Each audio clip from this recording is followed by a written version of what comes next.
everyone! In today's video, I brought you a really interesting and underrated topic. This is the psychology of fantasy and fantasy world. So all of you who like fantasy movies, books, series, and those who like to wonder about their fantasies, stay here and buckle up. We can kill the lights, hit the lights, let it black out, hit the lights, let it black out. So what is fantasy in the first place?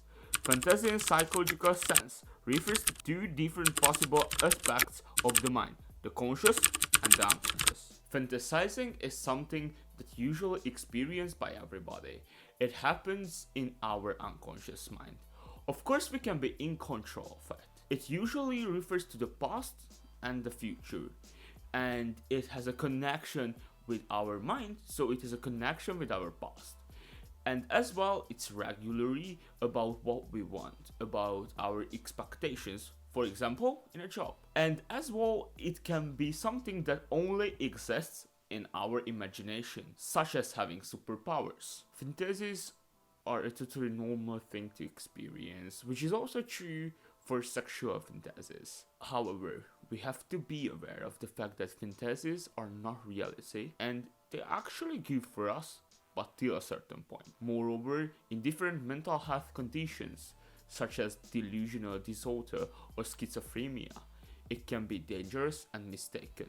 But generally speaking, fantasies are good for improving children's creativity and also help adults to solve complex problems. Fantasies are not waste of time. They can be frightening, entertaining, interesting, and also in case of sexual fantasies, erasing. Fantasies usually help us to understand something that happened in the past or something that's gonna happen in the future. Fantasy is considered a defense mechanism by Sigmund Freud. It is a kind of daydreaming, and also our mind tries to get ready us to the outsider, bad experiences. This is actually good. However, fantasies are not good in every single case. Let's take an example. Somebody is in a toxic, bad relationship, and one partner always ignores the other's toxic or bad action. And why do they do that? Because they fantasize about how good it will be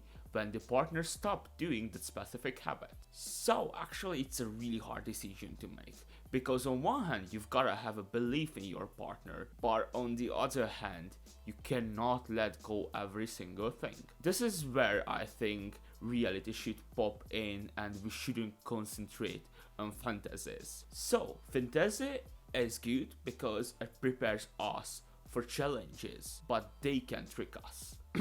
However, children can experience more than daydreaming, explains Melanie Klein. She says, so in the children's mind, it can work differently. These also known as unconscious fantasies. As we explained earlier, fantasies are kind of defense mechanism, and children needs a bigger defense from the outsider bat. So basically, we can say that children have this huge imagination because of defense and because of lack of experience. Isaac Susan explain the fact that it can actually have an influence on everybody's life. Moreover, it's significant to listen to our fantasies. They constantly working and they permanently telling us something. Let's take an example. You have a crush on somebody, but you haven't realized you have a crush on them. So if you listen to your fantasy, I will tell you that you have a crush on them. Here I'd like to mention a very exciting video on this topic by Jordan Peterson, and his video is going to be in the description below, where he explains why it's important to watch your fantasies. And now you're gonna step into the amazing world of fantasy psychology. But here comes the most interesting part. Why fantasy books, series, movies are good for us? Because they are already created. So the biggest advantage of fantasizing, creativity, has been removed. Or has it been? So the answer is obviously no. Our brain is able to make conclusions, to create its own fantasies from a fantasy world, from a fantasy book, series, movie. Going on with the fact that we know fantasies constantly working in our mind, and they are kind of defense and coping mechanism. So fantasy worlds usually represent social problems. Probably we've never realized how big influence it has on society. Actually, a fantasy world deals with the problem, show it in some way, and our brain is able to make an assignation, which is actually really important and can have an influence on society. It helps society to grow bigger and better. For example, Animal Farm by George Orwell affected people's thought on politics and government, or the incredibly famous Harry Potter series helped decreasing stereotypes concerning witchcraft.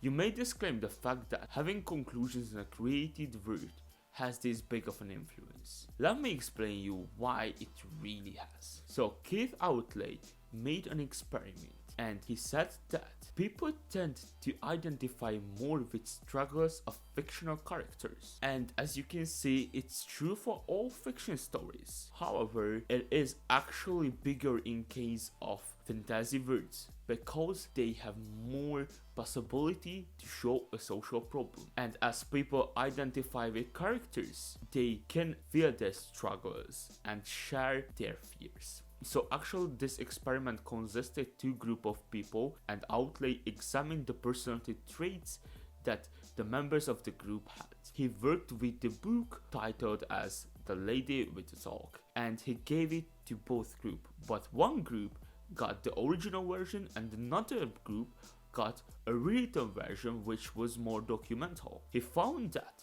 people who read the original one tend to identify more with the characters, and they sort of started becoming like the characters, so they had bigger changes in their personalities.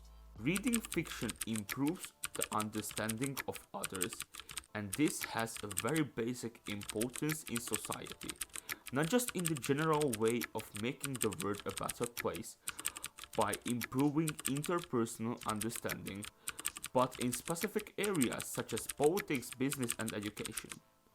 In an era when high school and university subjects are evaluated economically, our results do have economic implications.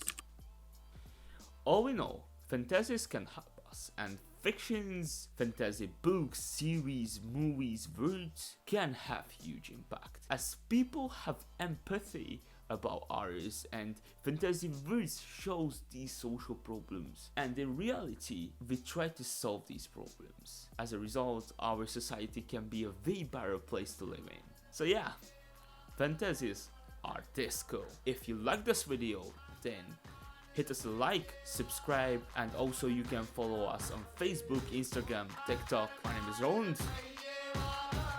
See ya after the break.